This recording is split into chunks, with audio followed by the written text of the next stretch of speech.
우리가 살아가는 세상은 우리가 살아가는 세상은 우리하고는 다르지만 어떤 주님을 섬겨요. 어떤 주님일까요? 술 주자의 주님을 섬겨요. 그러니까 네, 전화가 왔어요. 잠시만 기다려 주시면 끊으실 겁니다. 그 세상에는 우리하고 동일한 단어를 쓰는 그거지만 그 주님을 섬겨요. 우리도 간혹 그것에 좀 발을 디디고 싶어서 이 주님이 내가 성경에서 발견한 주님이 이 주님은 아닐까 하면서 간혹 헷갈려가지고 꼭 이 주님도 한번 섬겨보고 싶은 마음이 들 때가 조금씩은 있는 것 같아요. 제가 그렇다는 건 절대 아닌데, 네, 마음의 의심이 사라질지어다 믿음이 없는 세대요. 그러지 마시고요. 그런 마음이 간혹 들 때가 있다는 겁니다. 근데 많은 크리스찬들이 술이라는 그 단어 혹은 술 주자니까 그 주라는 단어에 이렇게 유혹에 넘어가고 싶고 할 때가 있어요. 바로 새돌들 때인데, 그죠? 그래서 다음 주부터 새돌 특강이 진행되니까 꼭 거기 참여하셔서 술에 대해서 그 주님과 이 주님이 다르다는 걸 확실히 알기 바랍니다. 다시 돌아가서 그 정당성을 부여하고 싶어요. 분명히 성경에는 술 취하지 말라고 했지 술 마시지 말라고 안 했다. 혹은 디모데에게 바울은 술을 먹어가면서 너의 건강을 잘 챙겨라. 건강을 위해서 술을 조금씩은 마셔라라고 했기 때문에 저도 건강에 조금 그러면서 여러 정당성을 대면서 술을 마시고 싶어하는 특성이 좀 있다는 겁니다. 근데 한창수 목사님이 저번 여름 연합 수양회 때 몸에도 좋지 않은 걸 먹어도 된다고 하는 좋은 목자가 어디 있겠어요? 라고 하면서 뭐 성경에서 술을 취하지 말라 여러 가지 기준들이 있을진 몰라도 분명히 목사님에게 가면 여러분 술 마셔도 된다라는 말은 전혀 들을 수가 없다는 거죠. 당연히 새돌 특강에서도 술을 마셔도 된다라고 하지 않겠죠. 1시간 반 동안 뭘 하겠어요? 여러분 술이 얼마나 죄악된 것이고 잘못된 것이며 하는 것을 쐐기를 박아주겠죠. 대체 이 말을 왜 하냐? 술 먹어보신 분들은 아시겠지만 제가 먹어봤다는 절대 아니라는 걸 여러분 기억하시고, 술을 먹어보신 분은 알겠지만 그게 크게 유익이 안 돼요. 그죠? 잘 모르겠네요. 그죠? 유익이 될 수도 있나요? 저는 그렇게 생각해 본 적이 없어서 유익이 안 돼요. 계속 마시다 보면 간도 나빠지겠죠. 혹은 다음날 깨는 것도 힘들 거고, 당연히 늦게 일어나면 우리의 하루가 망가지고 하면서 여러 가지 안 좋은 유익들이 있단 말이에요. 그 끝이 어떻게 될지 모르는데 그것에 꼭 의존하고 싶어요. 이뿐만 아니라 술뿐만 아니라 우리가 수도 없이 유혹에 걸리는 것들이 있어요. 뭐 돈도 그렇고요, 학점도 그렇고요, 혹은 스펙도 그렇고 세상들이 제시하는 여러 가지 기준들, 우리를 바라보게 한 여러 가지 기준들을 가지고 우상 삼아서 섬겨요. 근데 그것들이 여러분들의 삶의 행복을 보장해 주지도 않고 그런다고 여러 결과들이 나와 있는 것도 아님에도 불구하고 우리들은 돈, 명예, 권력, 술, 섹스 등등 여러 가지들에 관심을 갖고, 심지어는 세상 많은 사람들은 뭘 해요? 그것에 의존을 해요. 우리가 누구에게 의존하는 것처럼 주님에게. 그래서 주님은 술이 아니죠. 주님에게, 우리가 예수 그리스도에게 우리의 삶을 맡기고 의존하는 것처럼 그러한 것들, 술뿐만 아니라 세상의 많은 향락적이고 즐거워 보이는 것들, 나를 만족시켜줄 수 있을 것 같은 것들에 의지하고 의존한다는 겁니다. 예수님은 이러한 세대를 가리켜서 오늘 17절 말씀에 17절이 아니죠, 19절이죠. 믿음 없는 세대여라고 선포하고 계십니다. 근데 우리가 생각할 때 이 본문 너무나 익숙해요. 여러분들 이런 구절 들어보셨죠? 오늘 29절 말씀인데, 이런 류의 것은 기도 외에 다른 것으로는 해결할 수가 없다라는 거 써보신 적 있죠? 친구한테 이런 류의 것은, 그죠? 이런 류의 것은 열심히 기도해라 임마 하면서 했던 그런 기억이 있었던 것 같아요. 너무나 익숙한 단어예요. 너무나 익숙한 구절이라는 거죠.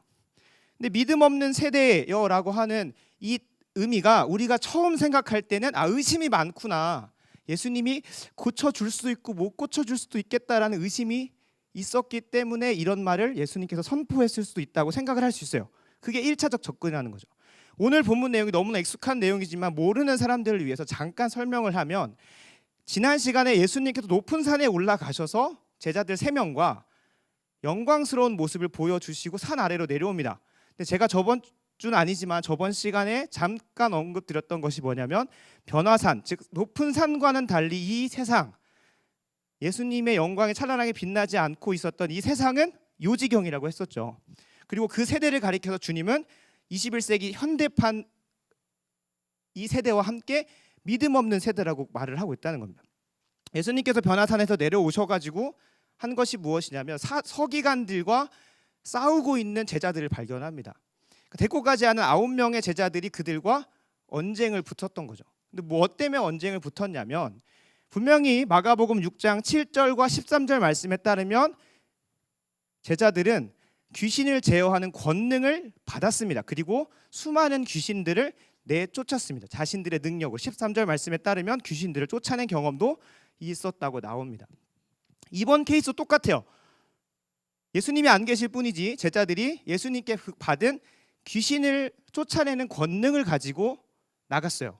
나가서 쫓아내려고 했어요. 근데 이 오늘 성경에서 오늘 본문에서 드러난 귀신은 쫓아내지 못한 거예요.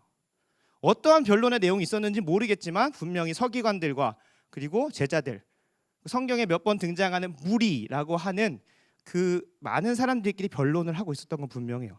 근데 예수님께서 사건이 어떠한 사건으로 싸우고 있는지 모르니까 오셔서 뭐 때문에 싸워? 라고 물어본 거예요. 무리들 중에 한 아이의 아버지, 즉 그 논쟁의 중심에 있었던 한 아이의 아버지가 와서 제자들이 귀신을 못 쫓아냈습니다 라고 하면서 여러 가지 사실들을 고발하고 그 귀신이 얼마나 강력한 존재인지 얼마나 자신들을 괴롭혀왔는지를 얘기를 해요. 근데 예수님께서 누구에게 명확하게 가르치는지는 모르겠지만 오늘 보면 명확하게 안 나오기 때문에 믿음 없는 세대여 라고 하면서 폭발을 하세요. 언제까지 내가 너희와 함께 있어야 되며 언제까지 너희를 참아야 하느냐라고 하면서 엄청 혼내신다는 거죠. 근데 우리가 보통 생각하기에 이 믿음 없는 세대여 라고 하고 나서 누가 바로 혼나요?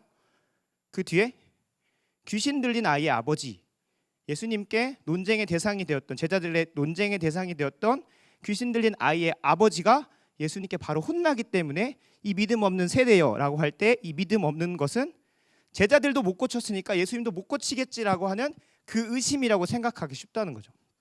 믿음 없음이라고 하는 그 단어는 오늘 본문에서 보니까 의심하는 거구나. 의심하는 세대라고 예수님께서 말하는 거구나. 근데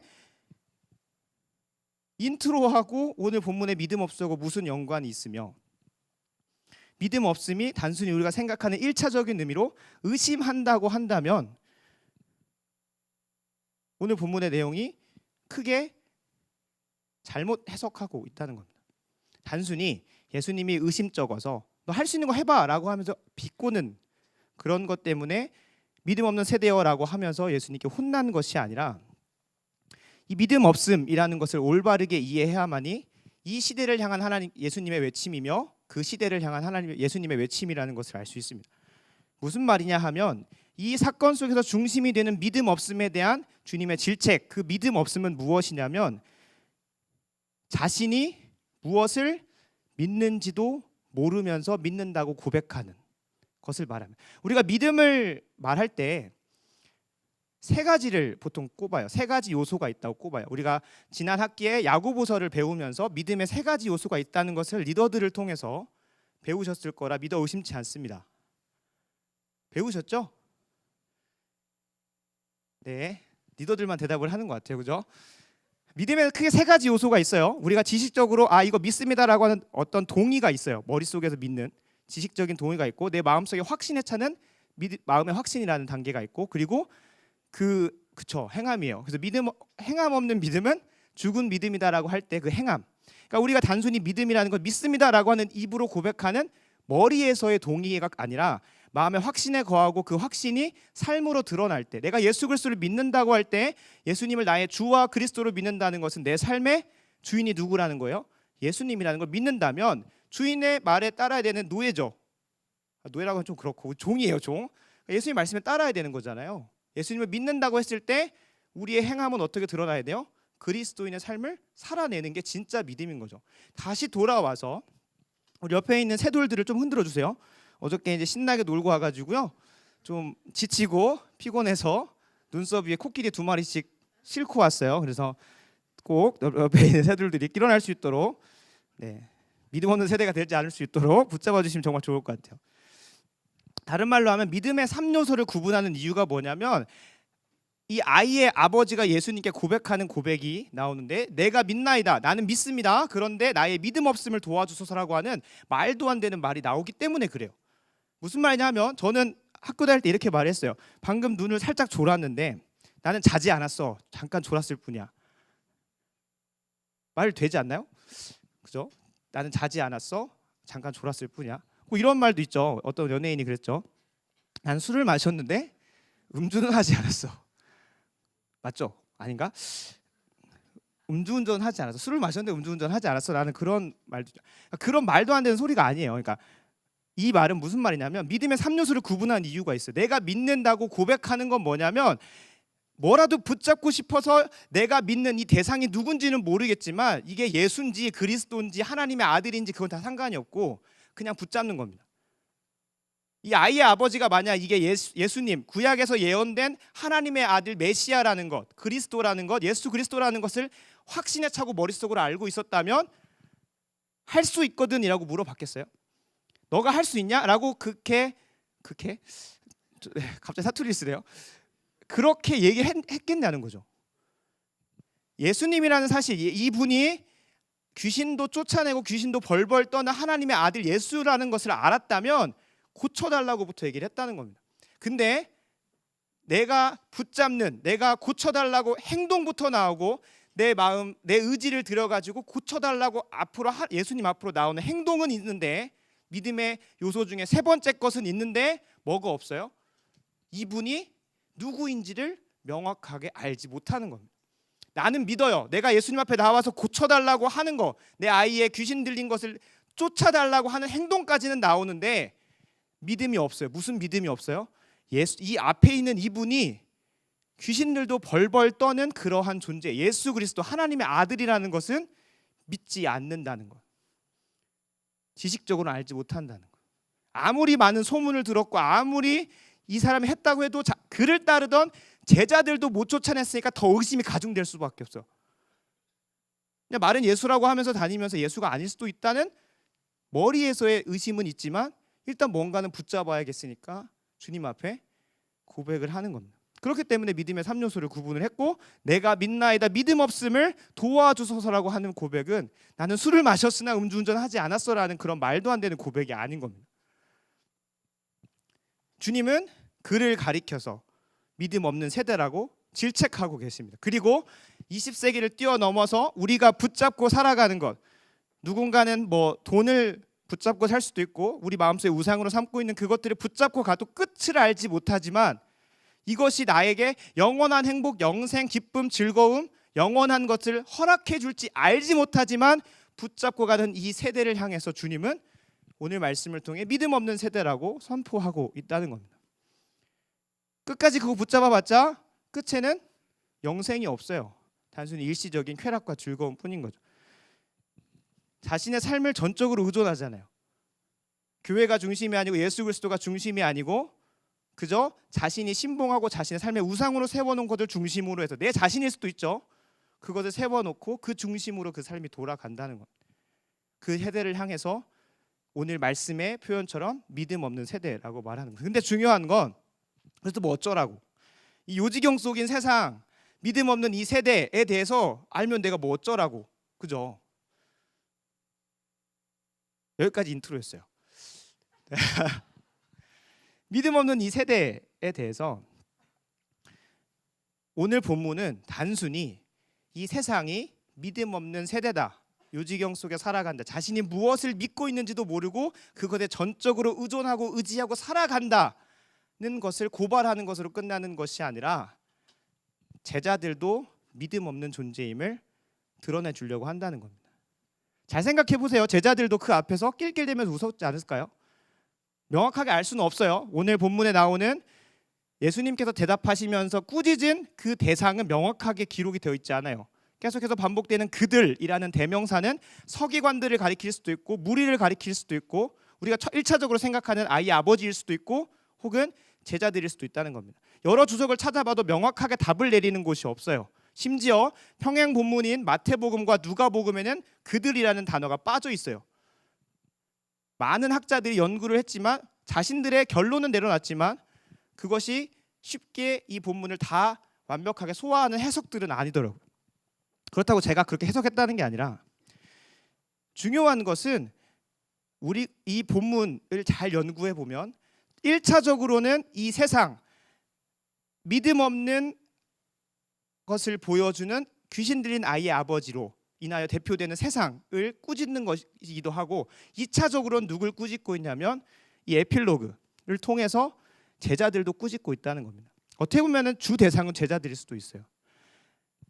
근데 우리가 블랙팬서를 보신 분은 아시겠지만 혹은 마블 영화를 많이 보신 분은 아시겠지만 에필로그를 보지 않으면 영화들이 연결이 안 되고 그냥 스펙타클하고 재밌고 9,000원짜리 비싼 영화일 뿐이에요. 그죠? 근데 그것들이 몇 년에 걸쳐서 연결되는 이유는 뭐냐면 에필로그가 있기 때문에 그렇죠. 그죠? 블랙팬서 꼭 보세요. 네. 보시면 알아요. 근데 오늘 말씀에 에필로그가 등장을 해요. 단순히 그냥 귀신 들린 아이의 아버지의 고통을 혼내시고 그리고 끝나는 게 아니에요. 뭐가 추가가 되냐면 집에 들어가셔가지고 예수님이 제자들에게 얘기를 하세요. 제자들이 먼저 물어보죠. 왜? 이전에는 계속 내가 주님이 주신 권능으로 귀신들을 쫓아냈는데 왜 이번에는 못 쫓아냈습니까? 라고 반문을 해요. 예수님은 뭐라고 대답을 하시냐면 기도 이외에 다른 것으로는 이런 류의 것을 쫓아낼 수 없다고 말을 해요. 갑자기 믿음하고 왜 기도를 연결시켜가지고 기도 안 했기 때문에 못한 거라고 말을 하는 거죠. 이를 이해하기 위해서는 마태복음을 같이 봐야 됩니다. 마태복음 17장 20절을 보면 거기에 뭐라고 예수님께서 제자들에게 말씀하시냐면 왜 못 쫓아냈습니까? 라고 했을 때 너희에게 겨자씨 한 알 만한 믿음도 없었기 때문이라고 말을 해요. 겨자씨 한 알 만한 믿음도 없었기 때문에. 근데 또 이것과 누가복음의 기도학은 또 어떻게 연결이 되기 때문에 예수님은 혼내는 것일까요? 왜 제자들이 믿음 없는 세대의 대상이 될까요? 왜 질책의 대상이 될까요? 고민해 보시라는 겁니다. 우리가 생각하기에 기도하면 기도가 무엇입니까? 라고 제자반에서 물어보면 그 누구도 먼저 대답하는 사람이 별로 없어요. 각자가 생각하는 기도가 다를 수도 있고 본인이 틀렸다고 생각할 수도 있기 때문에 분명히 처음 말하면 쪽팔림을 당할 수도 있고 혼날 수도 있다고 생각이 되기 때문에 안 해요. 여러분 이번에 시작한 1학기는 거침없이 그냥 대답 다 해주시기 바랍니다. 중요한 건 기도라고 했을 때 누구나가 다 동의할 만한 정의가 성경에는 명확하게 기록되어 있지 않아요. 믿음 정말 궁금하죠. 정말 믿음 가지고 구원받고 천국 가고 싶은데 믿음이 뭔지 성경에서는 믿음은 이러한 것이야 라고 명확하게 나오는 본문이 없어요.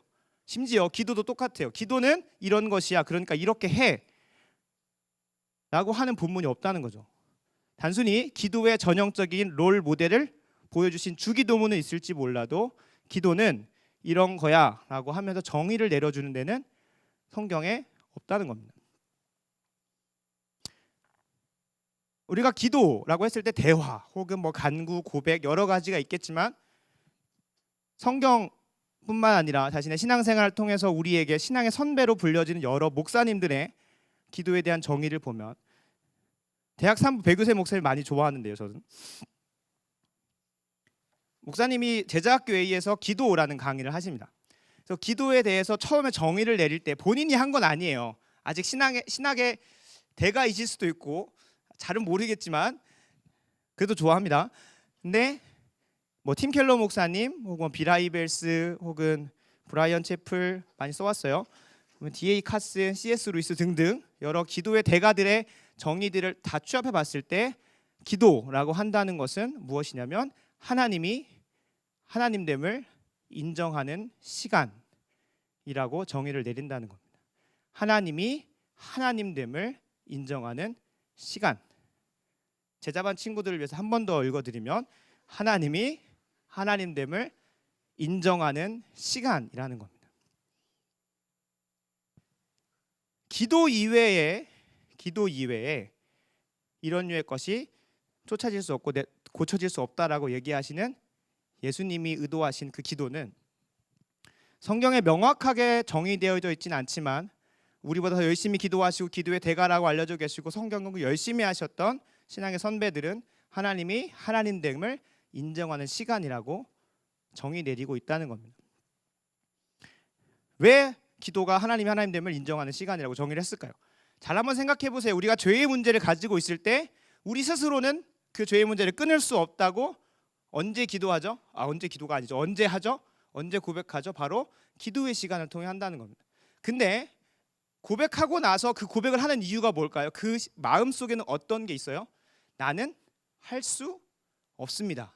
그러니까 이 문제를, 이 죄의 문제를 끊어줄 수 있는 하나님이 구원자로서의 하나님됨을 내게 보여주세요라고 인정하는 시간이라는 겁니다. 우리가 간구할 때도, 우리의 필요를 간구할 때도 나는 그것을 내 스스로, 내 힘으로, 내 능력으로 얻을 수 없지만 주님이 전능하신 분이시기 때문에 가능하시기에 주님이 전능하신 하나님임을 인정하는 시간으로서 간구를 하는 겁니다. 죄의 문제든 간구든 찬양이든 어떠한 것이든 기도를 통해 하나님께 고백하는 모든 것은 하나님이 하나님됨을 인정한다는 겁니다. 이러한 기도의 정의를 가지고 이 오늘 본문을 보았을 때 제자들은 예수님이 보시기에 하나님이 하나님됨을 인정하지 않았다는 겁니다.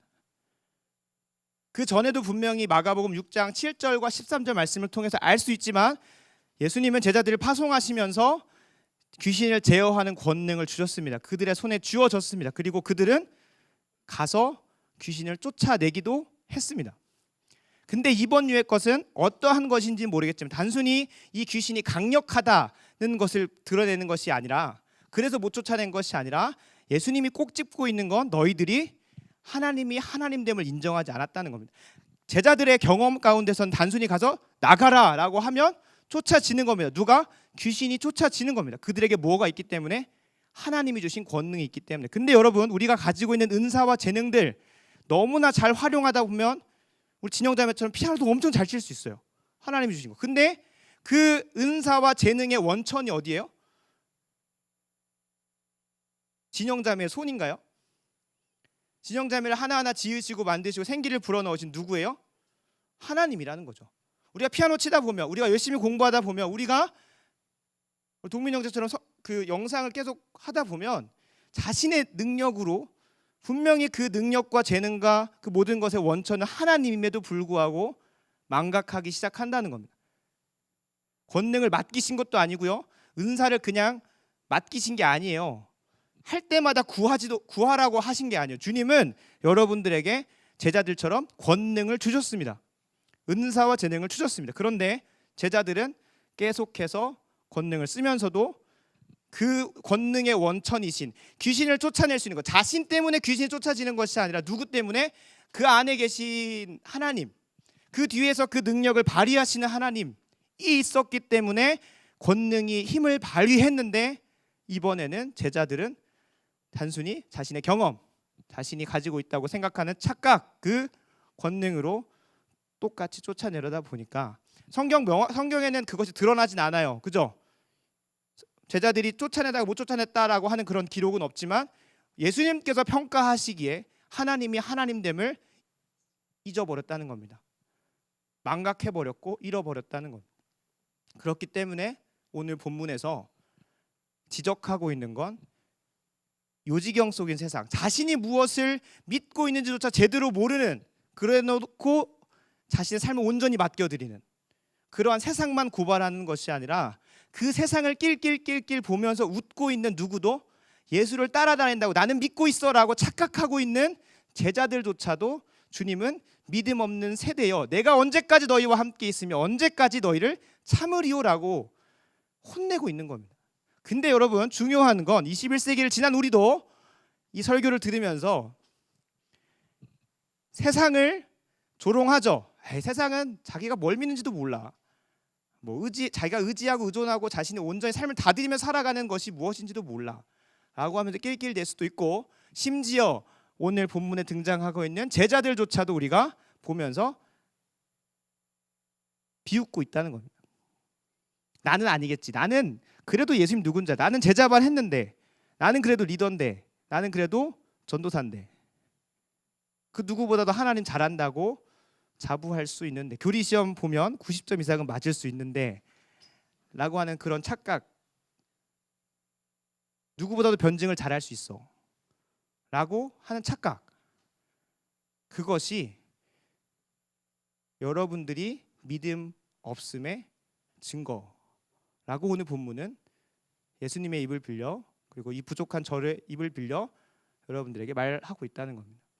과연 우리가 알고 있는 예수님, 단순히 그냥 안다고 해서 끝나는 게 아니라요, 매번 하나님이 하나님됨을 인정하는 삶을 살고 있냐고 물어보는 겁니다. 다시 한번 바꿔서 말하면 여러분들은 기도하고 있냐고 오늘 본문은 물어보는 겁니다.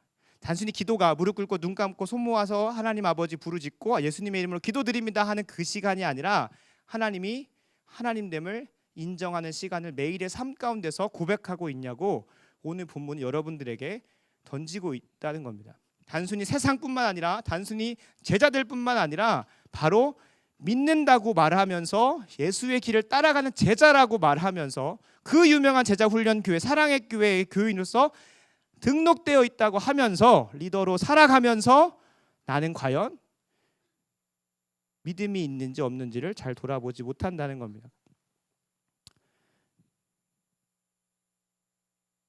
데살로니가전서 5장 17절 말씀에 따르면 쉬지 말고 기도하라고 합니다. 어떻게 쉬지 않고 기도해?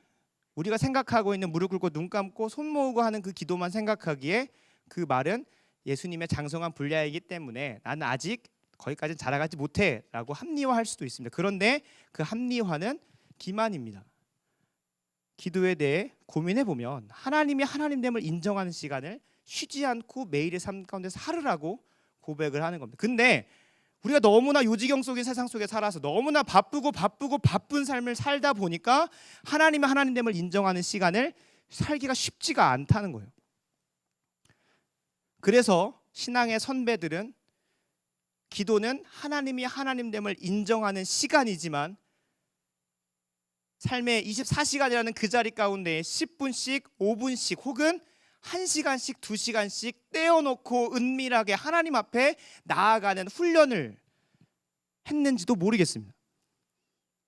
예수님도 자신이 가는 곳마다 무리들이 쫓아와서 고쳐달라고 설교 한번 해달라고 부르짖기 때문에 본인도 잠을 포기하면서까지 새벽 미명에 마을을 떠나 한적한 곳에 가셔서 주님 앞에 하나님 앞에 나아갔습니다. 바로 기도하러 갔습니다.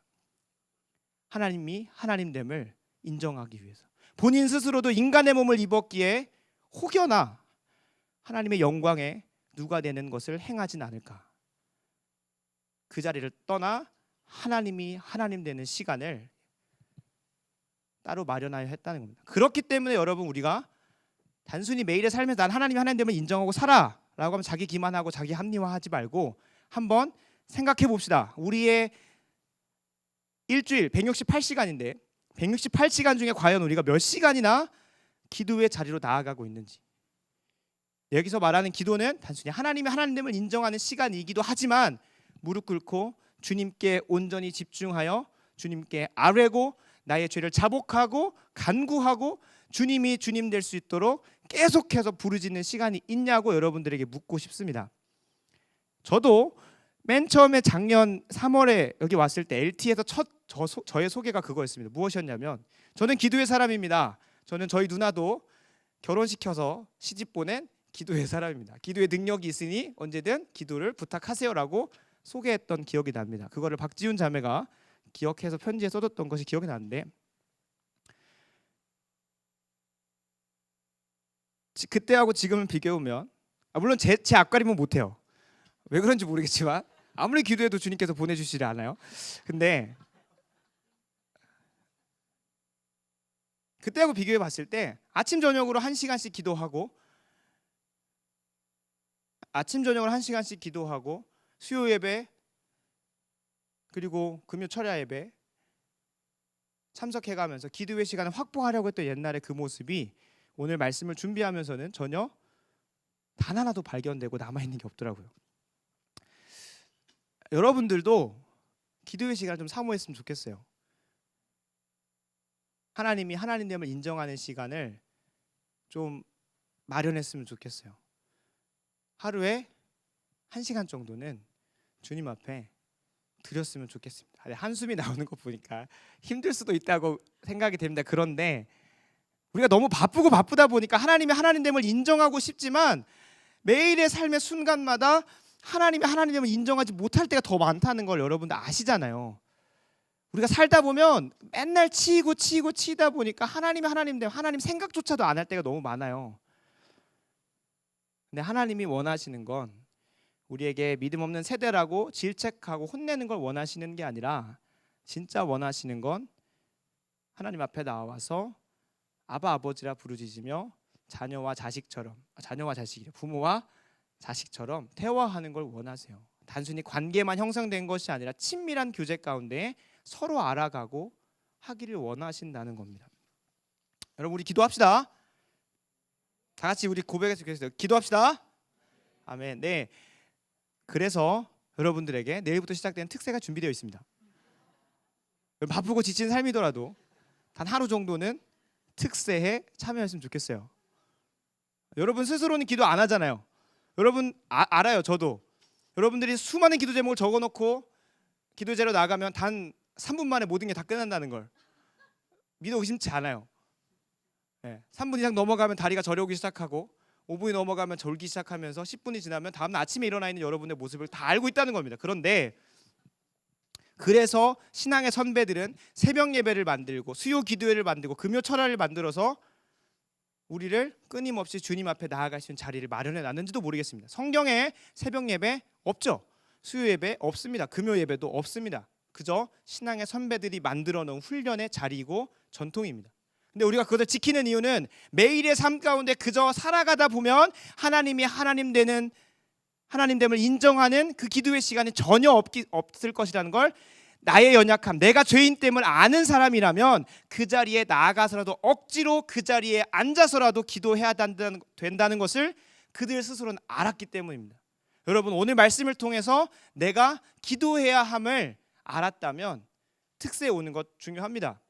특세가 힘들다면 여러분 수요 예배라도 금요 예배라도 여러분들에게 정해진 기도의 자리를 만들었으면 좋겠습니다. 오늘 GBS 시간에 짧을지 모르지만 그 자리에서 기도 제목도 나누겠지만 나는 이 기도의 자리를 내 평생 내 삶 가운데에 사수하겠습니다라는 언약식, 조촐하지만 그러한 약속의 시간이 가졌으면 좋겠어요. 기도하겠습니다. 사랑과 은혜가 풍성하신 하나님 아버지, 감사합니다. 우리가 이 세상을 살아가다 보면 수많은 유혹과 시험들이 우리를 괴롭히다 보니 너무나 바쁜 삶을 살아가다 보니 하나님을 잃어버릴 때가 참 많습니다. 나는 믿는다고 고백할지 모르지만 하나님은 온데간데 없이 내가 붙잡고 있는 것이 무엇인지도 모를 때가 참 많다는 것입니다. 하나님, 기도하게 하시옵소서. 우리의 입을 열어, 우리의 무릎을 꿇어, 우리의 손을 들어, 우리의 눈을 열어 눈물을 흘리며 아버지 앞에 고백하길 원합니다. 하나님, 내가 할 수 없습니다.